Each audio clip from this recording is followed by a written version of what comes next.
Good afternoon, New Brunswick, and welcome to today's COVID-19 update for the province. I'm Vicki Hogarth at the CHCO News Desk. We should be starting in about 6 minutes or so. We're usually on time when Minister Carty joins us.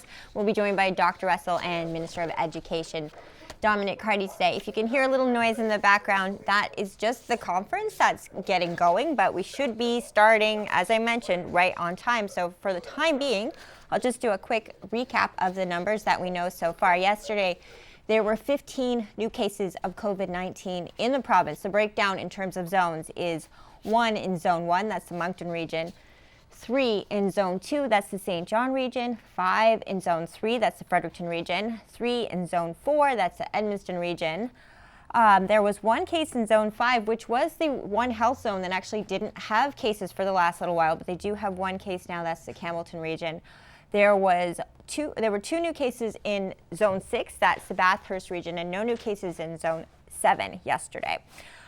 In terms of overall cases for the province, there are currently 142 active cases of COVID-19 in New Brunswick. Obviously, those numbers will change at the start of the conference when Dr. Russell gives us the new case count for the day, which also incorporates recovery. So sometimes you can hear the journalists in the background, I apologize.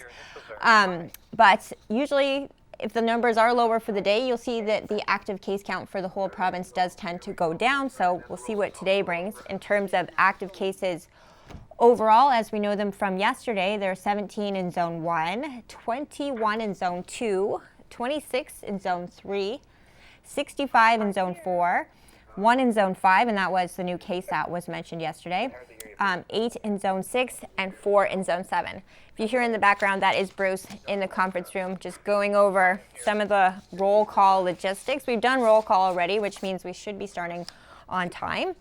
I'm following along with you on Facebook for those of you who are watching online. So if you do have questions and concerns, I have a bunch of you from you as usual on my cue cards with me, and I will figure out what I will be asking as we go into the conference and hear the new information that Dr. Russell and Minister Carty bring to the conference today. Obviously this week, if you're watching in Southwest New Brunswick, a lot of you have been writing in with questions about the cases that are linked to the Bayside facility. There were 2 cases that were confirmed positive on Friday evening there. I will be asking Dr. Russell for an update on that. Likely that will be the question I asked, just based on the number of you who wrote in about it. I did talk to Bruce just over email yesterday to get some clarification. I know there was another news outlet that did a story on it and did mention some confusing information about whether or not it was a variant, the cases there. Now, from what I know from Bruce, and I'll ask for clarification today, it's not the variant connected to Bayside. That doesn't mean it's not contagious. If it's not the variant, that means it's the original strain of COVID-19, which is still contagious. It's just not as contagious as the new variants that we know of. But that would be the strain that we've been dealing with for over a year now. So there's no COVID-19 that isn't contagious. There are obviously just variants that are more contagious than the original strain. So it would be good news to find out that it's not the variant, but still, again, that doesn't mean it's not contagious. I'm just going to listen for a quick second to see if there's no new roll call from Bruce, but Bruce is already organizing the journalists. Again, I am following on Facebook, so please write your questions in there. I received a lot from you over the weekend, obviously, as there were exposure notifications that went out on Saturday, a lot for the Charlotte County region.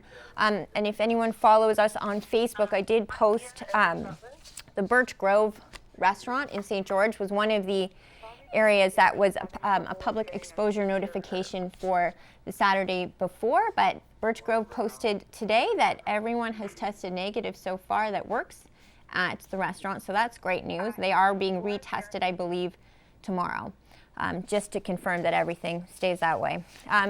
In terms of vaccination rollout in New Brunswick, 37.4% of the population has already received at least 1 dose of the vaccine. So we are getting up there in terms of New Brunswickers who have been vaccinated. Currently, it's open to people who are 60 years old or over. I don't have word yet on when the next group will be made available, but the 60 plus group in New Brunswick is obviously a huge huge chunk of our population.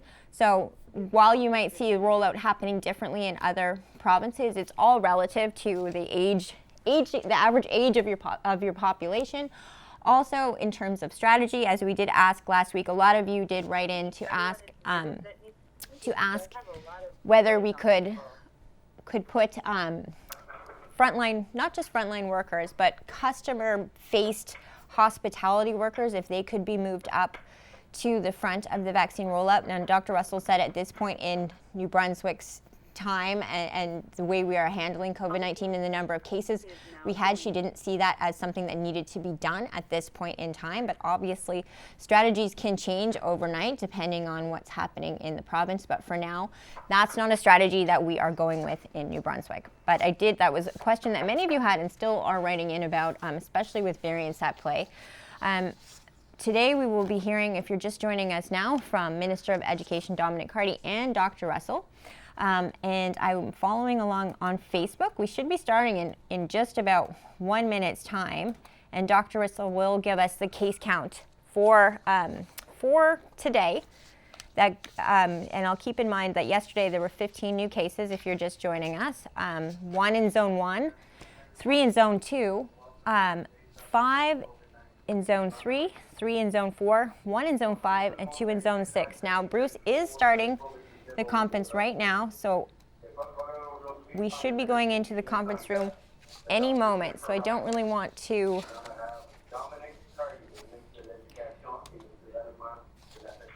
No picture yet. Sorry about that.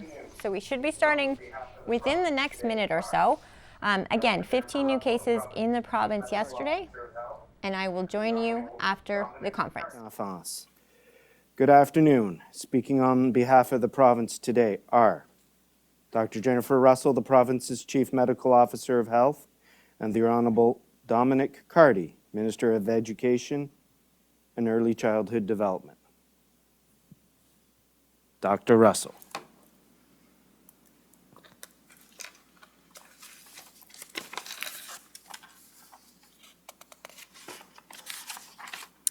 Bon après-midi à toutes et à tous. Good afternoon, everyone.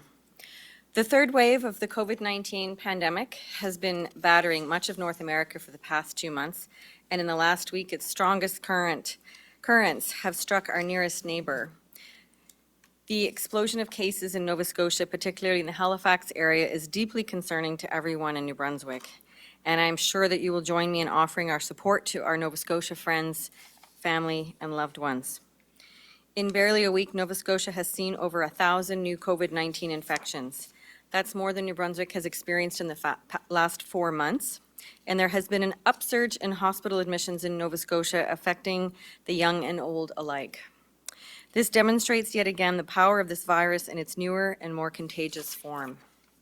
It underlines yet again that this can happen anywhere, including here.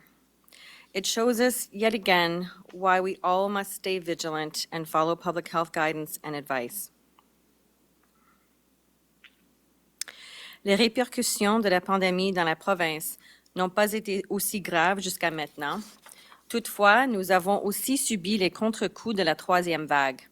Depuis notre dernier compte rendu, la COVID-19 a coûté la vie à 2 personnes de plus dans la province. Il s'agit du 37e et du 38e décès enregistrés au Nouveau-Brunswick depuis le début de la pandémie. Mais on ne parle pas juste des chiffres ici. Ces personnes avaient une famille et des proches qui se préoccupaient d'elles, qui sont maintenant endeuillés par cette perte. J'offre mes sincères condoléances aux familles de ces résidents du Nouveau-Brunswick. Je suis sûre que l'ensemble de la population du Nouveau-Brunswick partage votre deuil aujourd'hui. Un secteur de la zone 4, soit la ville d'Edmundston et la région de Umbadawaska, Saint-Léonard, Grand-Sault, Drummond, New Denmark et Four Falls demeurent dans la phase orange. Une réévaluation de la phase de couleur pour ce secteur de la zone 4 aura lieu la semaine prochaine.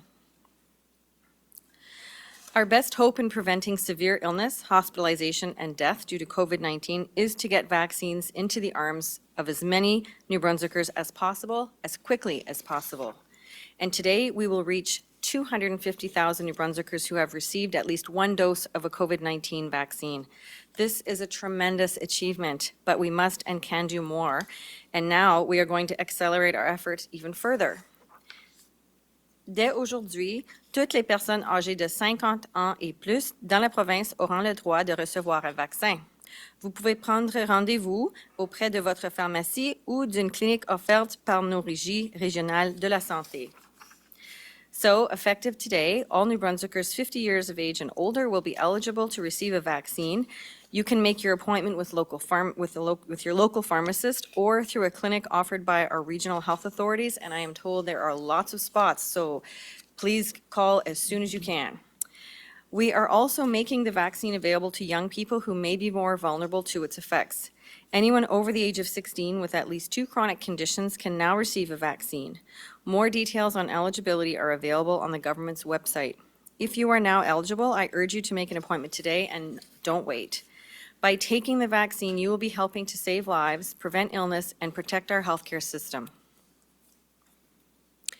Aujourd'hui, Santé publique confirme qu'il y a 4 nouveaux cas de COVID-19 au Nouveau-Brunswick. Tous les cas déclarés aujourd'hui sont directement liés à des voyages et tous sont en isolement. Il y a un nouveau cas dans la zone 1, soit la région de Moncton et du sud-est du Nouveau-Brunswick. Dans la zone 2, qui comprend les comtés de Saint John, Kings et Charlotte, il y a un nouveau cas. Dans la zone 3, soit la région de Fredericton et de la vallée de la rivière Saint-Jean, il y a un nouveau cas. Il y a aussi un nouveau cas dans la zone 6, soit la région de Bathurst et de la péninsule acadienne. Today, Public Health has confirmed 4 new cases of COVID-19 in New Brunswick. All of the cases reported today are directly related to travel and are self-isolating. In Zone 1, which is Moncton and southeastern New Brunswick, there is 1 new case. In Zone 2, which is Saint John, Charlotte, and Kings counties, there is 1 new case. In Zone 3, which is Fredericton and the Saint John River Valley, there is 1 new case. In Zone 6, which is Bathurst and the Acadian Peninsula, there is also 1 new case. There are now 141 active cases of COVID-19 in New Brunswick. 6 individuals are currently in hospital, including 2 who are in intensive care unit. There are also more than 850 people across New Brunswick now in self-isolation, helping to prevent the further spread of this virus. Please provide any support you can to those who are helping with this effort. And I want to thank everyone at the University of New Brunswick for their cooperation in helping to limit the spread of COVID-19 in their community. Faculty, staff, and students are now permitted to access the campus in accordance with the university's approved operational plan. Public Health is continuing to monitor 2 residents to ensure this outbreak is contained. Residents and staff of McGee House were tested this past Sunday. Another round of testing for residents and staff is slated for tomorrow. To date, there have been 13 confirmed cases in this outbreak. For those who have tested negative so far, we expect their isolation period will end on Saturday, May the 8th. Residents and staff of Elizabeth Parr Johnston residence were retested on Monday and are awaiting further results. To date, all results from this residence have been negative. If no new cases emerge from these latest tests, the isolation order would be lifted sometime tomorrow. Je suis tellement content de l'enthousiasme démontré par les gens du Nouveau-Brunswick face à notre campagne de vaccination. Tous les jours, on peut voir des récits sur les réseaux sociaux de personnes qui sont contentes de dire qu'elles viennent de se faire vacciner.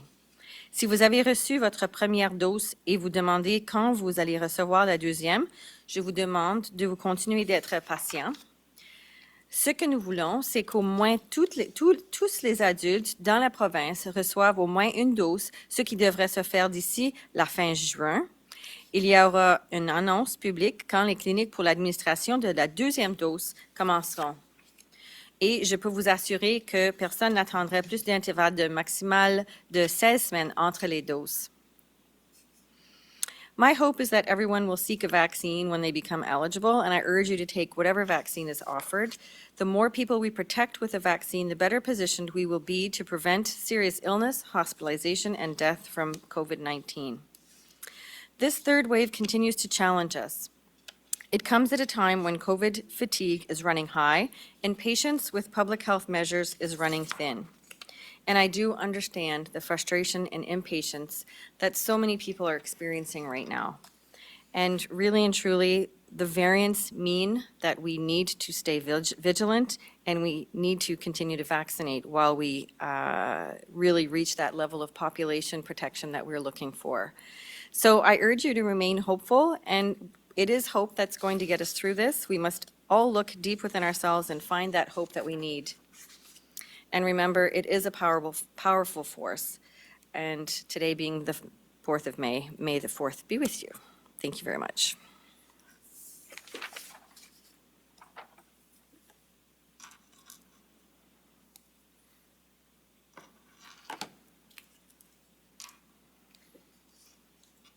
Good afternoon, everyone. Bon après-midi, bienvenue. And so today's a great day for Gen Xers as we get to start getting access to vaccines for a new generation of New Brunswickers, and the measures that Dr. Russell have announced, opening up shots for younger folks, for people of all ages above 16 who've got 2 chronic conditions or more. This is fantastic news. So in addition to that good news, really pleased to share that yesterday, with the exception of a very few close contacts, the vast majority of students and staff at George Street Middle School in Zone 3 returned to in-person learning. The situation has been very stressful for the students, for the staff, and for their families, and for the broader Fredericton community, especially because that school community has been self-isolating now for a complete week. So I want to thank everyone for their patience and their understanding. Thank everyone who stepped up, took part in the testing programs, and a special shout out to the staff, teachers especially, and all the folks who work as EAs and support staff in our middle schools. We've had lots of discussions around elementary schools and the bubbles, and high schools and blended learning, and the middle schools have had the fewest adjustments, and that's put the biggest load, I think, on some of the teachers. And they deserve huge credit for having got through a difficult year with the sort of calm and competence and professionalism and caring that we expect from them. So by coming together and following public health guidelines, their cooperation helped to make sure that school environment and the larger community stayed safe and healthy. Ce jeudi, un cas a été annoncé à l'école Notre-Dame dans la zone 1 et la communauté scolaire a été informée. C'est un plaisir de souligner que grâce à la collaboration exceptionnelle que nous avons observée tout au long de l'année scolaire avec la santé publique, la majorité des élèves ont pu retourner à l'école vendredi, tandis qu'un petit groupe d'élèves continue d'apprendre à la maison. Et au cours des derniers mois, nous avons acquis beaucoup d'expérience à gérer les cas dans les écoles. Je suis convaincu qu'en ayant votre collaboration et grâce à votre entraide et à votre bonne volonté, nous parviendrons à surmonter ces défis rapidement et de manière sécuritaire. Je tiens à rappeler à tous que chaque situation où un cas est confirmé dans une école est un peu différente et nos réponses seront également un peu différentes. Mais nous continuerons à travailler avec nos partenaires pour minimiser les impacts sur l'apprentissage tout en protégeant la santé et la sécurité de nos élèves et de notre personnel. So we're going to keep informing families about any potential COVID exposures or positive cases in a school, anything that impacts a child care facility, and the families and the school community will be notified directly. So as usual, no news is good news. Please keep on following those public health measures, both in and out of school settings, because the end of the school year is in sight, and we have to get our communities together to support keeping our schools healthy, safe, and open. Les précautions et les mesures sanitaires que nous prenons servent autant à nous protéger nous-mêmes qu'à protéger les autres. And so this week, we look forward to releasing our guidelines for graduation ceremonies to help schools plan their activities to commemorate graduates and their outstanding accomplishments, and talked a little bit about proms last week. And while school-organized proms aren't going to be happening this year, I know that schools and school districts are doing their best to organize events, and lots of parents stepping up as well to properly celebrate this important milestone in the lives of our grads. And the important message there again is if you're organizing an event, reach out to public health. They'll tell you how you can do it safely while following the rules. This is what we don't want to see is parties happening behind closed doors, underground, exposing New Brunswickers and their families to risk. So talk to public health. They're there to help. Il a été porté à notre attention que des familles et des groupes communautaires ont planifié leurs propres célébrations et événements, et nous prions tous ceux qui planifient de telles activités de s'assurer qu'ils collaborent avec la santé publique et de sécurité publique aussi, et qu'ils respectent toutes les directives visant à protéger la santé et la sécurité des participants. On non-school related news. So in recent days, 2 residents of the Pavillon Beaulieu special care home in Grand Falls have passed away as a result of COVID-19. On behalf of the government, I want to express my condolences to the 2 families who are grieving the loss of their loved ones. As we have throughout the pandemic, we have to take every measure possible to protect the most vulnerable in our society. And right now, that means one thing: get vaccinated, and get vaccinated as soon as you're allowed. It's crucial that our long-term care workers, who are part of the first group eligible for the vaccine, recognizing both their sacrifice, their service, and their critical role in protecting our most vulnerable citizens, get vaccinated. I want to call on any long-term care workers who have not yet received their vaccine to consider the lives of the people you care for each and every day. Not abstract Facebook pages filled with conspiracies and foolishness, but real life people, people who care for you because they can't care for themselves. This vaccine, these vaccines that are now available to New Brunswickers represent a miracle of modern science that a year and a half ago, people sitting around tables like New Brunswick's cabinet, talking to folks like Dr. Russell, we had estimates of 3, 4, 5 years before a single vaccine was developed. And now we have a portfolio of vaccines available to New Brunswickers for free today that will put an end to this misery of the last year and a bit now, as we've endured isolation, lockdowns, economic damage, devastation to families, unnecessary deaths. We can stop this. We can stop this with the vaccines that our society has produced for us to use. So please take advantage. Book an appointment today if you haven't done so. Because of course, everyone cares about the most vulnerable. But for those folks working in those special care homes, this is the best thing you can do to protect those people who depend on you every day.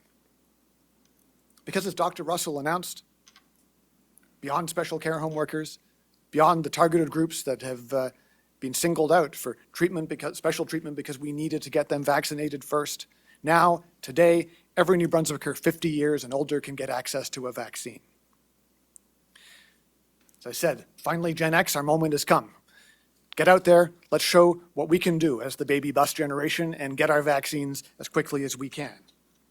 People who are 16 years and older with 2 chronic conditions are now eligible to get vaccinated. This is an important change as well. I've talked to some people who had 2 conditions, were concerned they weren't able to get a shot as of up until today. Share the news with your friends, your family, the people you talk to. People might not have seen this briefing. They might not read the news. Make sure they get this good news, that vaccines are now available. We're continuing to do everything that we can in the school system, of course, to provide a safe learning environment. And this wider availability for vaccines is a big part of that. But we have to continue with the rise of variants of concern around the world, here in the Maritimes, to be vigilant and to do what we can to protect those who are at risk from COVID-19. Et c'est également la raison pour laquelle nous avons récemment mis en place des solides mesures pour protéger nos frontières. Nous restons déterminés à faire en sorte que les personnes qui reviennent après avoir voyagé pour des raisons non essentielles ou pour le plaisir, ainsi que les personnes qui déménagent au Nouveau-Brunswick et les voyageurs d'affaires soient mises en quarantaine en toute sécurité. Toute personne qui revient dans la province doit effectuer une période d'auto-isolement de 14 jours, à l'exception des travailleurs en rotation, les camionneurs et les navetteurs qui traversent quotidiennement la frontière, qui ont des exigences différentes en matière d'isolement. We have identified hotels across the province where returning travelers can complete at least 7 days of their 14-day isolation while awaiting the result of their first COVID-19 test, which must be taken on day 5. But in some individual circumstances, we know that returning travelers may require an alternative to a specific hotel as a designated facility, such as a standalone residence. Et la décision de savoir si des aménagements de recharge sont nécessaires sera prise en cas par cas. Nous continuerons de veiller à ce que tout site utilisé pour une période d'auto-isolement réponde aux exigences visant à protéger les Néo-Brunswickois. toute personne séjournant dans un lieu d'isolement de recharge sera soumise à des contrôles de conformité renforcés pendant sa période de quarantaine. Anyone found to be non-compliant will be directed to a designated isolation hotel at their own expense and will face fines. I want to take this moment just to recognize the huge efforts taken by the facilities who have volunteered to partner with the Red Cross to deliver this program to help keep the residents of this province safe. You can imagine you're running a for-profit business in a hotel, and you're now identified as being a COVID hotel. Not necessarily what you're doing for your bottom line. But I want to take this moment to recognize those hotels, the people who work in them. They've had to increase their staff numbers significantly, in some cases calling back employees who were on leave. They brought in teams to answer phones. They've had to order personal protective equipment, prepped and cleaned rooms, brought in huge amounts of additional food for meal plans, and of course, most importantly, developed detailed operational plans to keep other guests and their staff separate and safe. So rather than looking at those hotels and wondering why anyone would sign up for such a thing, please, when you've got friends coming to New Brunswick, when we open, when we complete our voyage through this pandemic, suggest those hotels is a good place to start. They stood up for New Brunswick when New Brunswick needed them. Their employees, their managers, the owners have gone to tremendous lengths to ensure people can isolate away from others, and we owe them that debt of gratitude. So I know, as Dr. Russell said, everyone is tired, but we have got to keep taking care of one another. Please continue to wear your mask, continue to wash your hands, keep your distance, and if you're sick, stay at home and get tested. And as soon as you're able to, take advantage of the incredible opportunity that we're being offered and take your shot. We have spent the last year and a half talking about how we get to the end of this pandemic, and now we're nearly there. And for the enormous majority, the nearly 100% of New Brunswickers who have stood up consistently, whether standing up meant staying home, whether standing up meant curtailing visits to other parts of the country or around the world to visit loved ones in moment of need, whether it was celebrations of births or marriages or sad moments of saying goodbye to a loved one. New Brunswickers gave up those opportunities. Our grads gave up their ceremonies. Everyone has sacrificed. And when I get emails and I see pictures of people claiming that somehow their fundamental rights as Canadians are being violated right now because they can't attend an anti-mask or anti-vaccine protest, then at some point I have to ask whether or not in the education system we're doing enough work on our history curriculum. We have a civilization, a country, and a province that puts enormous weight in individual life, and that's as it should be. And we're going to continue to do the right thing because the enormous majority of New Brunswickers want that. And they want to see an end to this pandemic. They want to get rid of their masks. They want to be able to embrace their loved ones again without fear. And we are going to continue to take every measure necessary to make sure that over the course now of the next weeks, not months, that vaccines are offered to every New Brunswicker, that our rates of immunization go up, so that our rates of infection go down, and we push back against the variants and against COVID-19 and put an end to this stage of this pandemic. But we need your help. So for those who question public safety guidelines, who question public health decisions, who undermine faith in our vaccine system, all I can say is please look at the evidence.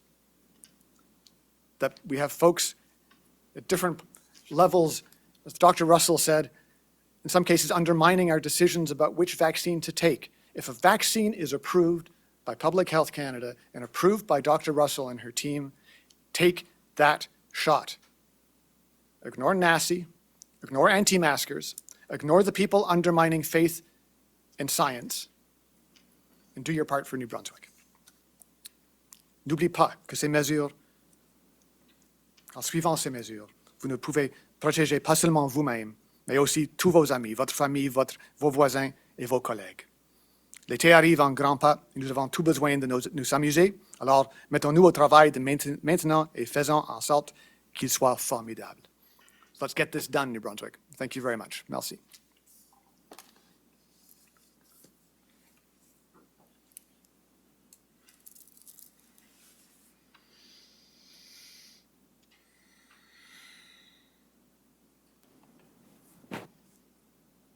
Thank you, Minister. Thank you, Doctor. Merci beaucoup, Monsieur Miniscardi. And Dr. Russell will now proceed with questions from members of the media. Each reporter will have one question and a quick follow-up. You have the right to pose your question in the official language of your choice.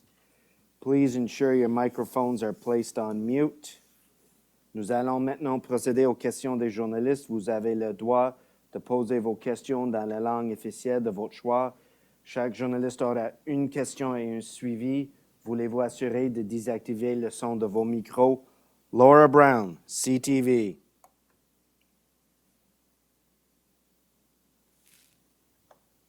Hi, Dr. Hi, Dr. Russell. I'm wondering, there is still some concern about vaccines dose, the time between dosages. So is there any consideration of decreasing the amount of time between the first dose and second dose, specifically for seniors?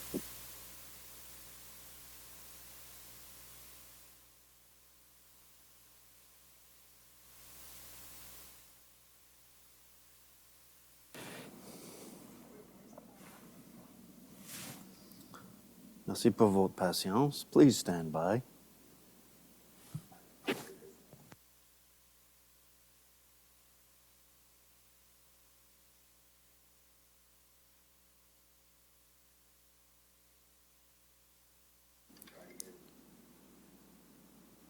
Do you want me to? Laura, can you please repeat your question? Yes. Ah, Sorry. now we can hear you. Thank you.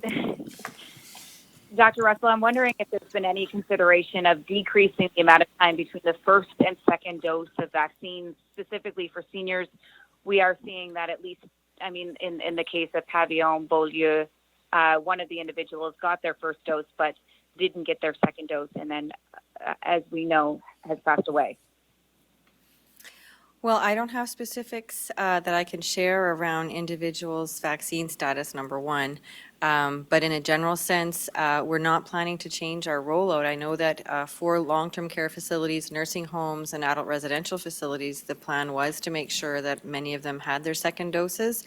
But again, regardless of whether they have one or two doses, the immunity doesn't actually increase against COVID-19 until it's been in your system for at least 2 to 3 weeks. But as of right now, we are doing second doses right now in long-term care facilities. Ms. Brown, do you have a follow-up? I'm just wondering if you can update us on the situation at Pavillon, if there's still 35 residents, 14 staff that have contracted the virus. I know that there were swabs happening yesterday.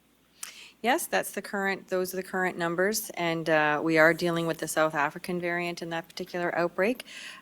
So we do have Red Cross that is assisting with that particular situation, and it is ongoing, and yes, we will continue to do swabbing. Hadil Ibrahim, CBC. Thank you. This question is for Dr. Russell. You mentioned public health is looking into the ventilation systems of isolation hotels.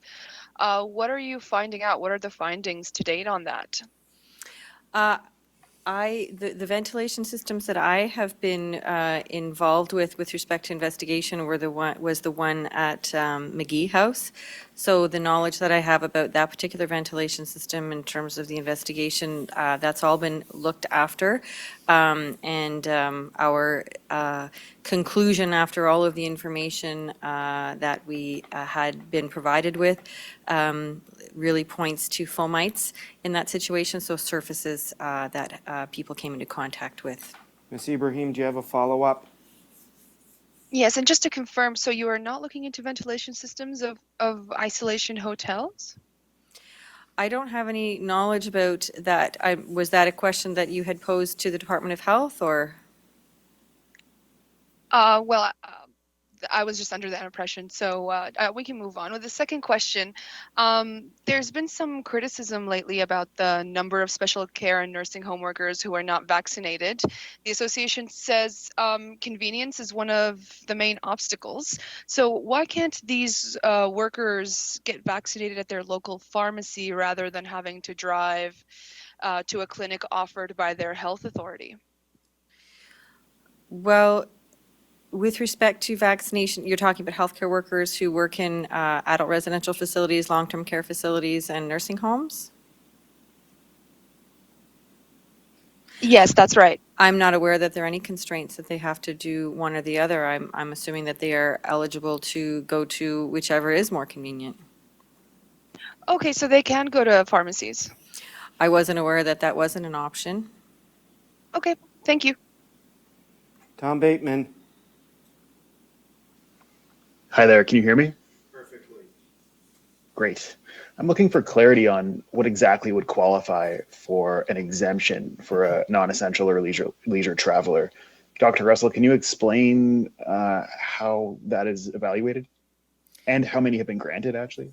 Are you talking about the pre-existing exceptions that we are continuing to allow that have been allowed throughout the pandemic, or you mean the case-by-case situation that Department of Public Safety is in charge of right now?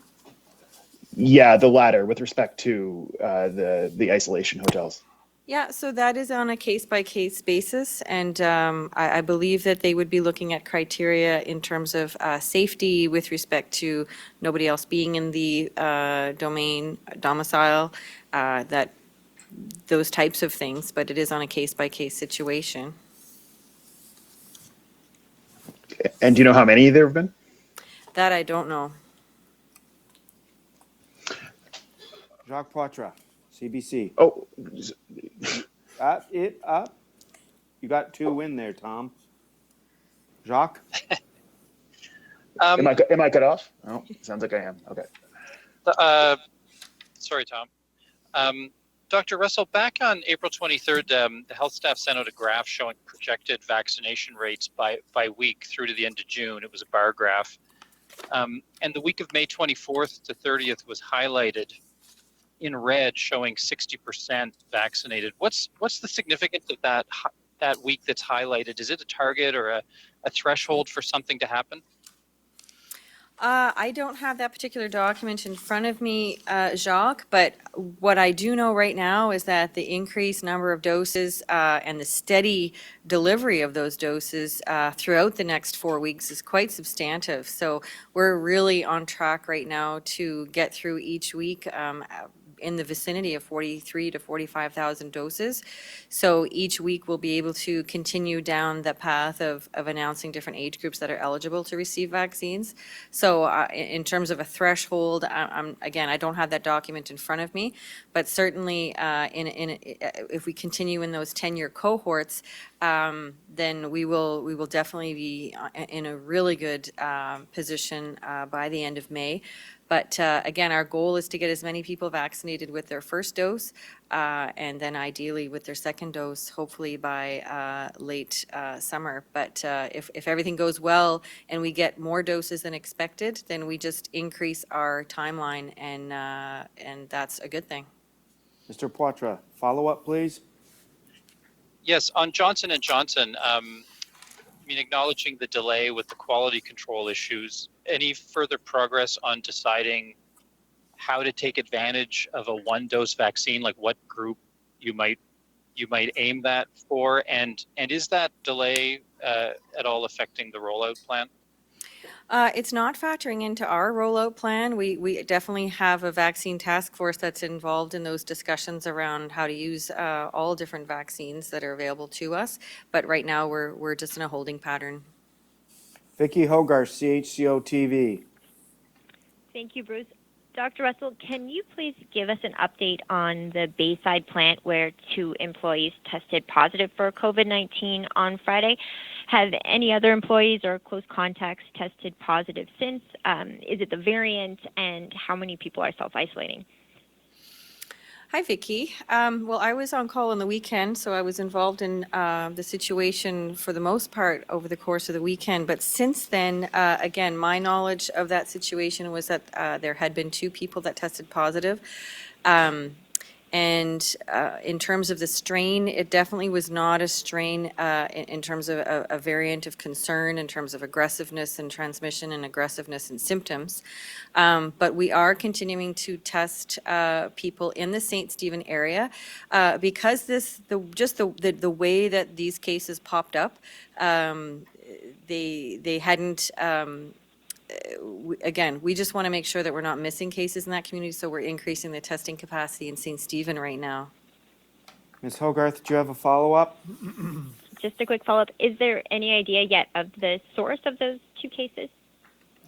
How they got to that facility? Yes. Well, no, we don't actually know. Thank you. Jean-Philippe Hughes, Radio-Canada. M'entendez-vous? Toujours.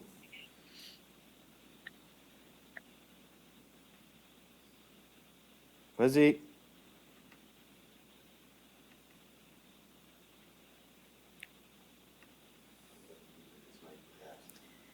Monsieur Hughes, peux-tu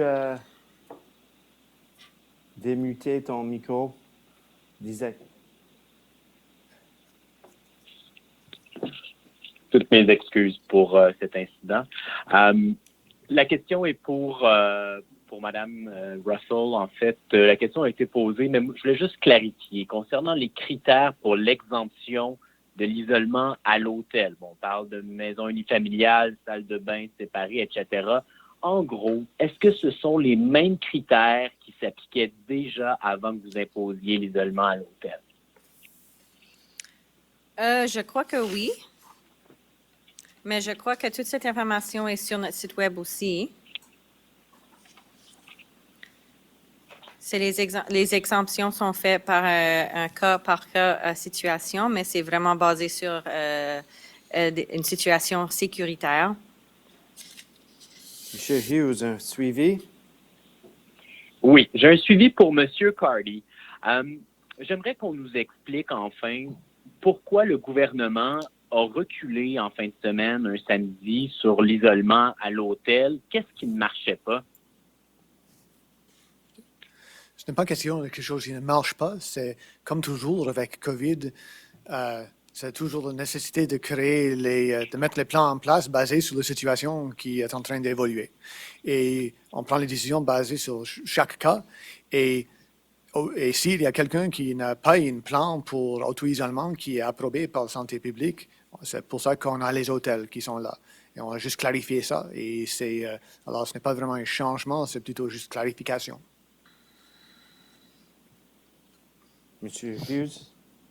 Merci. Adam Harris, Brunswick News.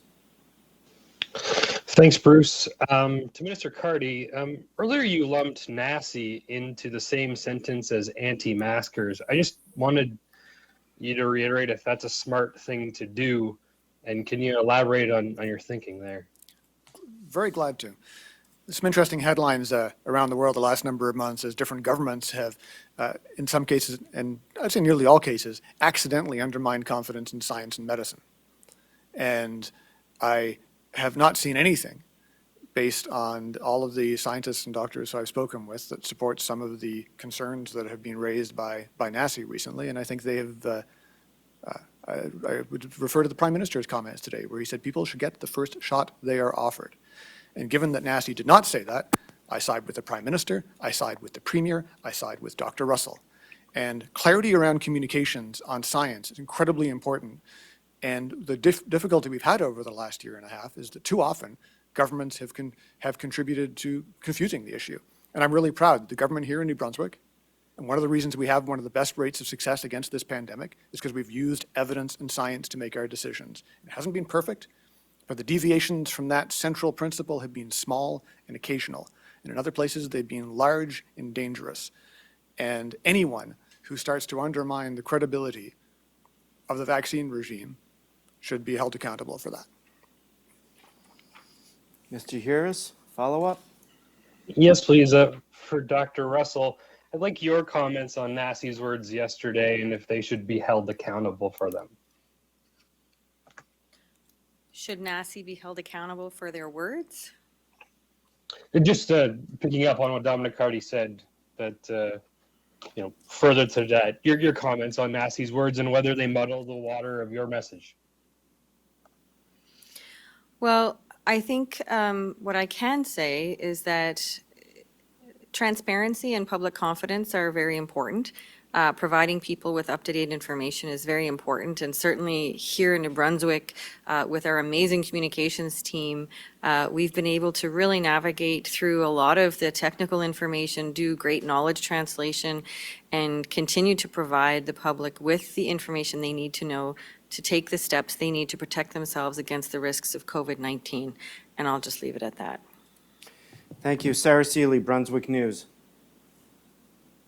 Oh, before we go on, though, I do need to correct the information that I gave earlier around healthcare workers in long-term care facilities and nursing homes, et cetera, being able to get their vaccine at a pharmacy. I did just receive information from my staff that that is not currently the process, but we are going to look at modifying that for the future. Sarah Seeley, Brunswick News.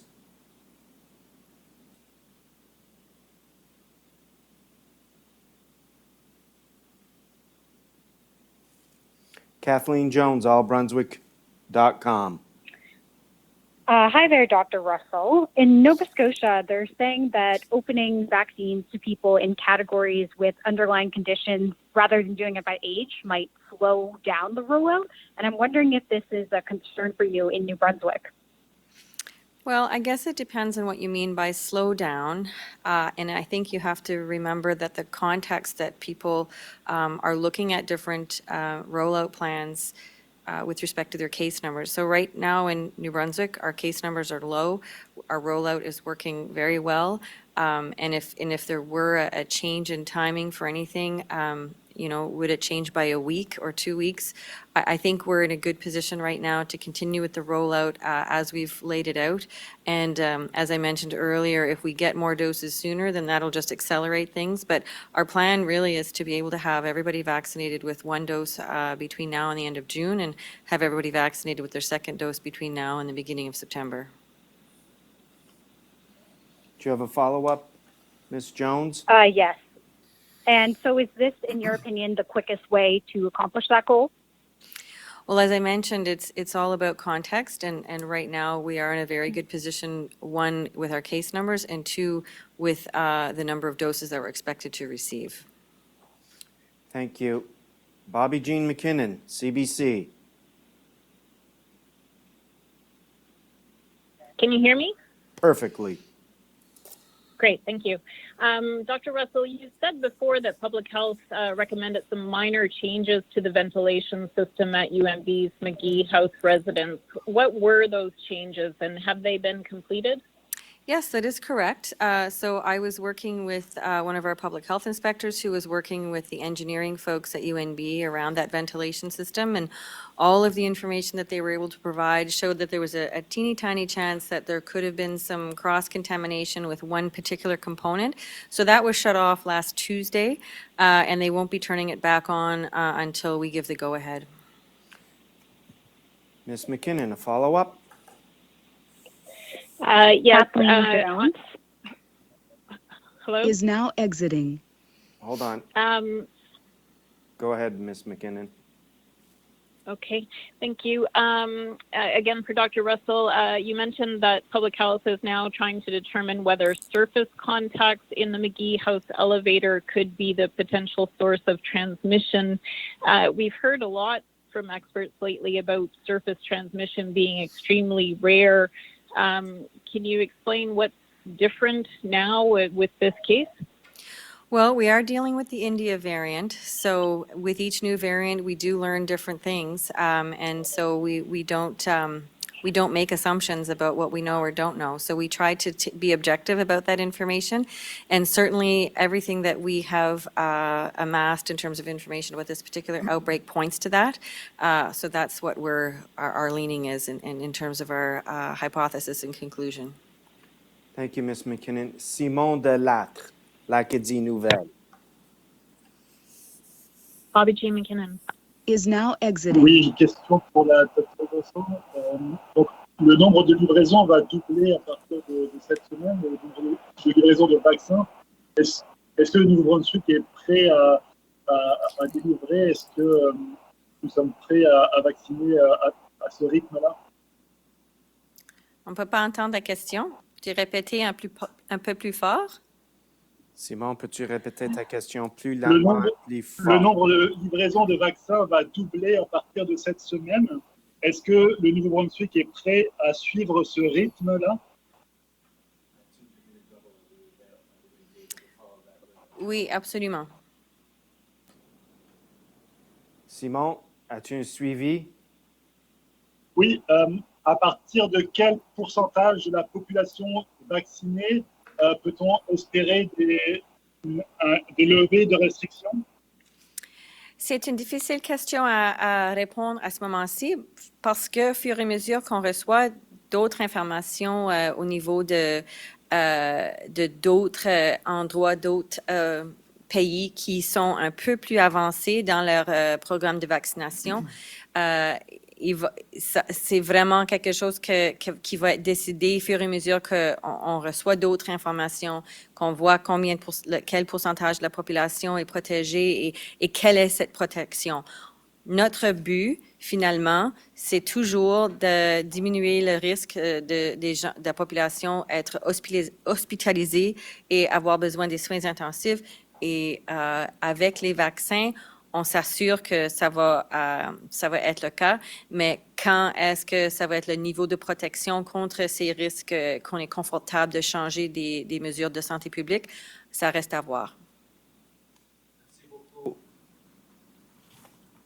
Jennifer, CTV.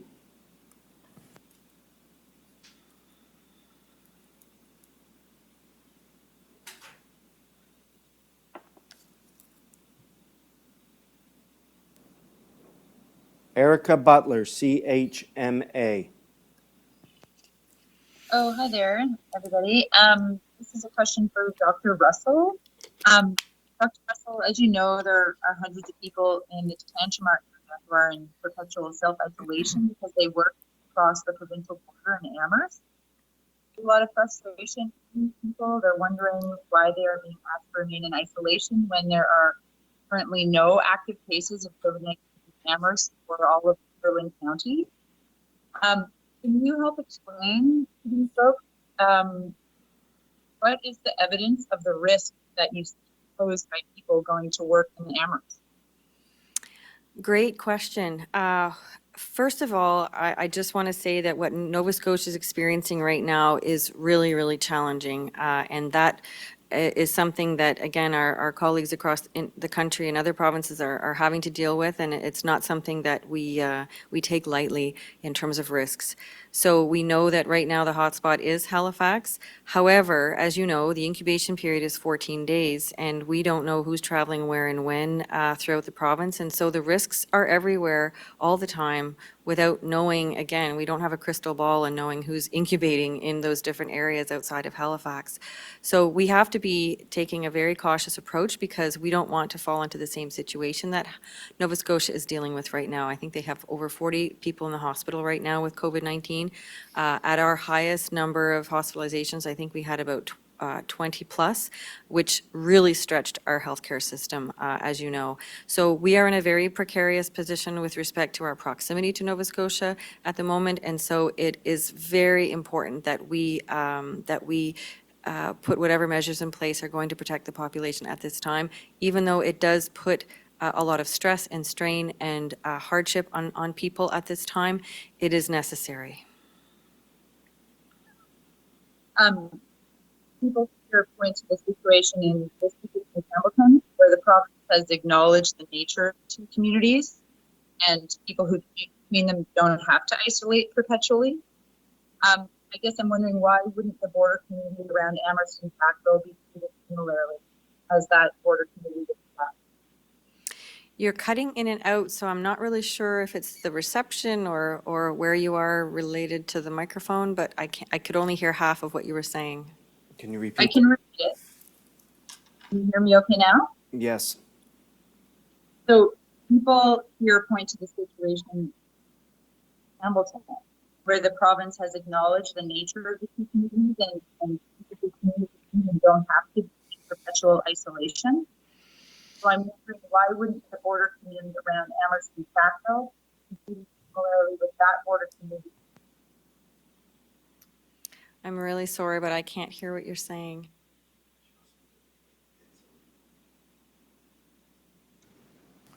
Erica. Do you want me to repeat the question as I heard it? I think I could make it out. Okay. Great. I think it's cell coverage, but keep going. Thank you, Jacques. Jacques? I think the question was why, if there's crossing allowed in Campbellton, recognizing the links between the two communities there, that doesn't apply in Amherst and Sackville. For right now, the information that we have on the outbreak situation in Nova Scotia is such that we just are not taking any chances. Thank you. Silas Brown, Global TV. Thanks. Hi, Dr. Russell. Looking at the where things are at with the vaccine rollout, we're just a week from when people 60 plus were eligible, and now we're at 50 plus. Do you expect this, which covers really the largest cohort of New Brunswickers, to take more time, or with the massive influx of vaccines that we're seeing over the next little bit, can we expect more and more age categories where there are less amount of New Brunswickers to continue opening up in these next couple of weeks, maybe next week, 2 weeks, et cetera? Well, Silas, I think the good news is my understanding is based on the amount of doses we're planning to receive, I think we're going to be able to get through a very large amount of our population in the next 4 weeks because of that. So I think each week we're going to be able to continue to announce another age cohort.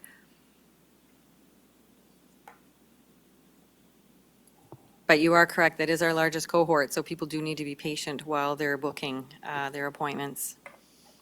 Thank you. Mr. Brown, do you have a follow-up? Yeah, just quickly, I guess for all of us younger folks out there who are anxiously awaiting our shot, when can we expect to really see the doors thrown open and to have, everybody over the age of 16 become eligible for a shot? Well, again, I feel like over the course of the next 4 weeks, we're just going to be able to continue to go down by age cohort of 10 years. And again, fingers crossed, if everything goes well, by the end of May, early June, we should definitely see that population be able to be vaccinated. Thank you, Mr. Brown. I apologize to Tom Bateman. I did cut him off and I was somewhat rude. So, Mr. Bateman, if you'd like to ask your follow-up question. Oh, thanks, Bruce. I'll be brief. Dr. Russell, has anyone involved in the hotel isolation program tested positive for COVID-19? And what happens to someone in that instance? Yes, they have tested positive, and in that situation, they have to continue their complete 14-day self-isolation after that in the hotel. Thank you. Thanks. Mr. Bateman. That concludes today's update. Thank you very much. Voilà la fin de notre mise à jour. Merci beaucoup tout le monde. Vicky Hogarth is now exiting. That concludes today's COVID-19 update for New Brunswick with Dr. Russell and Minister Carty. Just for a quick recap, there are 4 new cases of COVID-19 in the province today. They are all travel related, and the breakdown is 1 in Zone 1, 1 in Zone 2, 1 in Zone 3, and 1 in Zone 6. The big news from today's conference, though, is that vaccine eligibility is now open to New Brunswickers age 50 and over. I will be doing a news story tonight, particularly on the Bayside cases that I asked Dr. Russell about and that many of you had written in with questions about for today's conference. So that's what I asked, and that will be my main news story tonight. So look for it there at around 8 o'clock on CHCO. Thank you for joining me today. I'm Vicky Hogarth at the CHCO News Desk. A news and public affairs production of CHCO-TV, New Brunswick's only source for independent community television.